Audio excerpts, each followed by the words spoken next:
Hello, good people of YouTube. Mountbatten here. And a little over a year ago, I released a video called The Hybrid Problem. In that video, I was discussing the release of the Issei, how the Issei fared in game, my thoughts on her, and some future hybrid ships, and problems that I could think of that would come from the addition of more and more hybrid ships in the game. And well, wouldn't you know, here a little over a year and a couple of months later, we just got news that we're getting our first full-on hybrid ship tech line. Now, there's two types of hybrids already in the game. The one that most of you guys are probably thinking of are ships like the Kearsarge, the Tonei, and the Issei. Ships that are either converted battleships or from the ground up built hybrid ships. The Issei and the Tonei are real still historical ships. Tonei is a converted battleship. I'm sorry, the Issei is a converted battleship. Tonei was a from the ground up 50-50 cruiser and plane, tender, launcher, aircraft carrier, I guess, whatever you want to call it. The Kearsarge is a from the ground up hybrid battleship carrier monstrosity that was designed for the Russian Navy by some American naval engineers that somehow got released in game as is. The second type of hybrid is what you're seeing on the screen right now. Ships like battle cruisers, like the British battle cruisers that we just got fully released. These are ships that are somewhere in between a very large cruiser and a battleship. In most cases at higher tier, they are battleships with thinner armor in game, but have battleship caliber guns.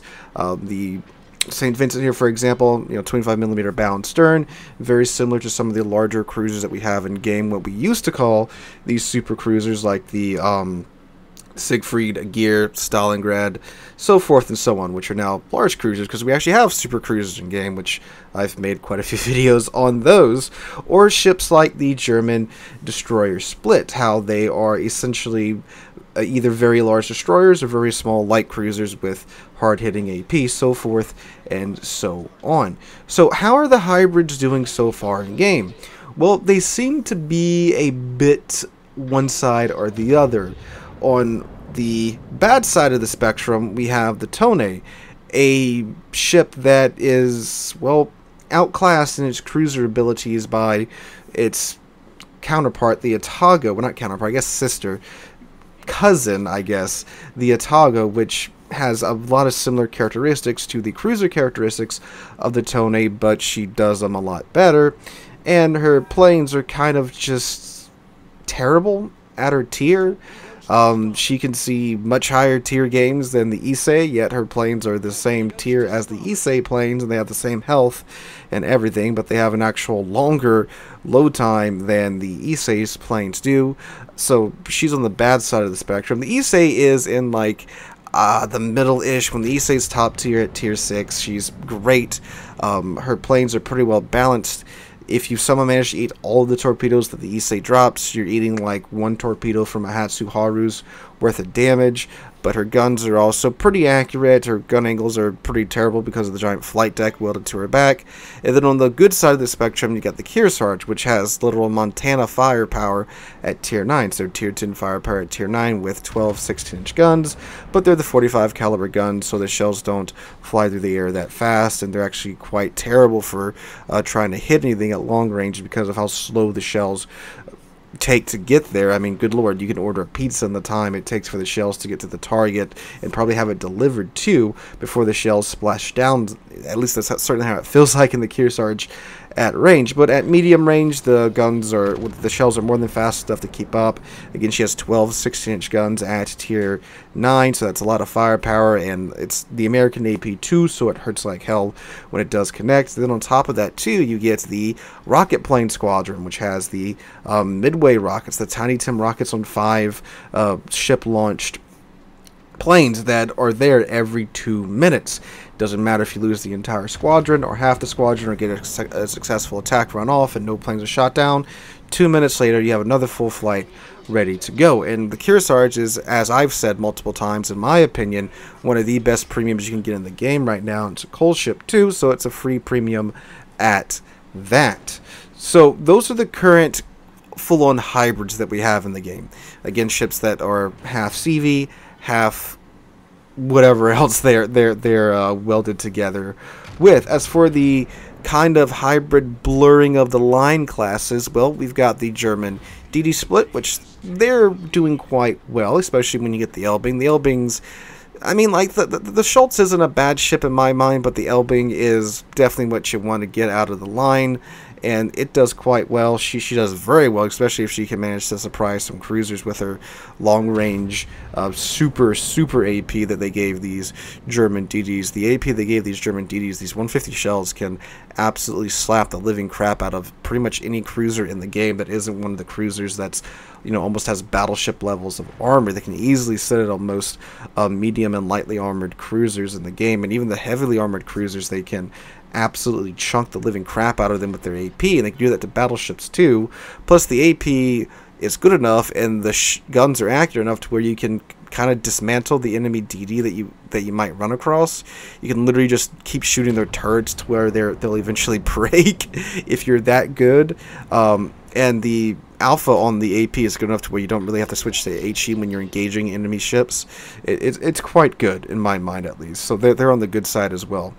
You've got like the Dutch cruisers that are essentially battleships. I mean, the Tier 10 is literally the Scharnhorst that Germany and the Netherlands was designing together, that the German Navy, the Kriegsmarine, shared with the designs for with the Netherlands, and then they made their own version of it. So it's literally a Tier 7 battleship in a Tier 10 slot with airdrops, and those cruisers are doing quite well.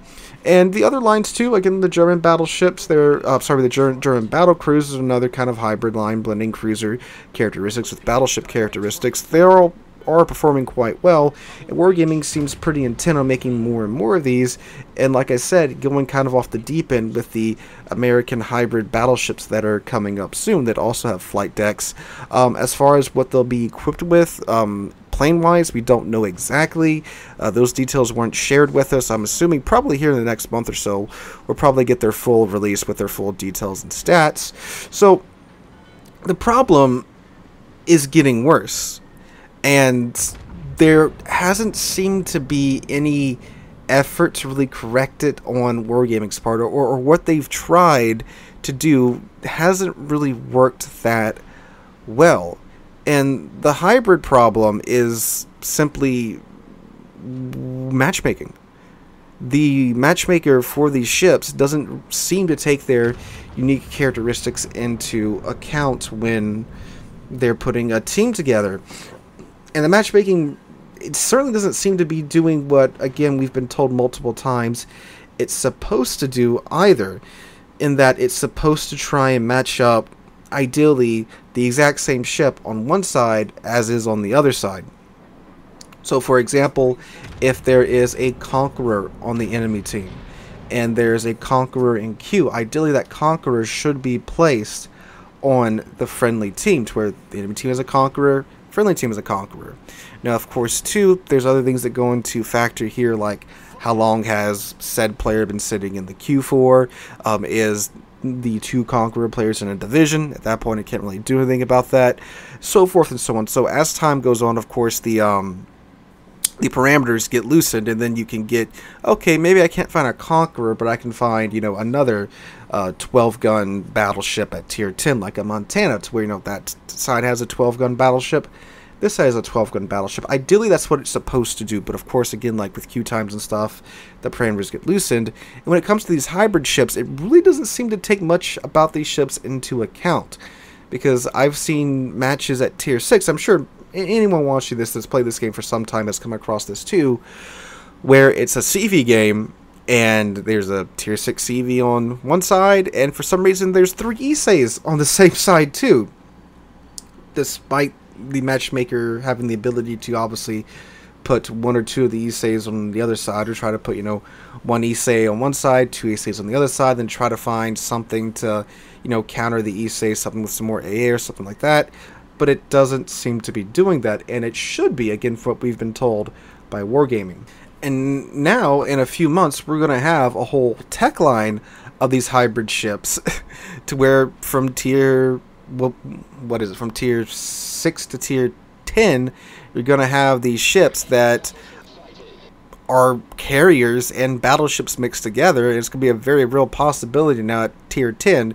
You're going to have one side with a Hakuru and 3 Louisianas, and one side with a Midway and none of these ships in, if the matchmaker keeps doing things like what it's doing now. And there really is no excuse as to why the matchmaker can't take an even number of ships, say 4 of Louisianas are in queue, and put 2 on each side. Yet we've seen situations where that does happen, and it happens not just every blue moon, but it happens quite a lot, as I'm sure most of you watching this video have experienced. And then Simon talking about the ships like the Dutch cruisers, the German DD split DDs that really blur the line between the classes, because again, the Dutch cruisers, especially from like tier 9 up, they're really small battleships, and the German DDs, while they're fantastic ships, they're really, again, small cruisers, and they aren't as good as at doing DD things as actual DDs are. Sure, they can cap and such, but an actual DD would be better at capping and stealth torpedoing than these split than these split DDs are. I mean, I've called them split cruisers, but pretty much cruisers. So here we are a year later. The issues of a year ago haven't really been addressed, or if they've tried to somehow change the recipe in matchmaking, it doesn't appear to be working, yet we're another couple months out from having a whole nother line of these ships added into the game. So, what's the solution? Well, Wargaming really needs to take a long, hard look at matchmaking. I know matchmaking is an issue that gets brought up all the time, but I'm not talking about some like skill-based matchmaking or anything like that. Just, they need to really take a look at whatever it is that they have set up in matchmaking and try to get it as consistent as possible, to where we don't have any of these games where it's clear that it just took whatever was in the queue and just tossed it, and whatever landed on what side, that was it, and tough cookie after that. I'm sure many a player would rather have a 30-second or a 1-minute queue rather than have a mismatched game to where one side has all the hybrid ships with, you know, the spotting ability, the ability to fly torps to the other side of the map at 200 knots and drop those on the enemy ship, that rather than have these blowout matches. It's unfun. It leads to some very stale games at higher tier, some very one-sided games, and this is very possibly one of the main things that's happening with blowout matches, to where one side's getting all the gimmicky ships that are currently in the meta and the other side doesn't, along with some very odd times one side gets all the Unicums and one side gets all the average players, even though the Unicums aren't in a division or anything. That's another thing that we'll probably be taking a look at here and making a video on here in a few days as well. But that's the hybrid problem. Simply matchmaking isn't up to properly balance the teams, especially when you start throwing these hybrid ships into the game. And I'm sure we're going to get more of these, especially with the addition of submarines. Now, like I said, I would love to see historical hybrid ships like the I-400 and the Surcouf in the game. Those are historical ships. They were some wacky designs. They existed. And I think those ships, if we're going to go ahead and add submarines, I think those should be added into the game too. Because again, they're historical ships. They're very unique. And again, I'd like to see them in game. But this has to be addressed and fixed, otherwise we're going to keep having more and more frustrating games and more blowouts at higher tier, and that's fun for nobody. I mean, sure, the guys winning probably will have a kick for the first 4 or 5 matches, but honestly, a blowout win is incredibly boring to me. You know, I'm more about, is it a good game? Did we have a good match? Was it fun? Was it close? Did both sides have a fair fight? Was there a fair amount of back and forth going on in the match, rather than one side just rolling over the enemy team completely? But guys, that's the hybrid problem. That's an updated look at that issue. Let me know what you guys think in the comments down below. If you enjoyed the video, make sure to drop a like, leave a comment, and subscribe to the channel. We're on our way to 40,000 subscribers, and I can't thank you guys enough for that. Hope you're all having a wonderful Thursday. Have a wonderful week. I hope to catch you guys in the next one.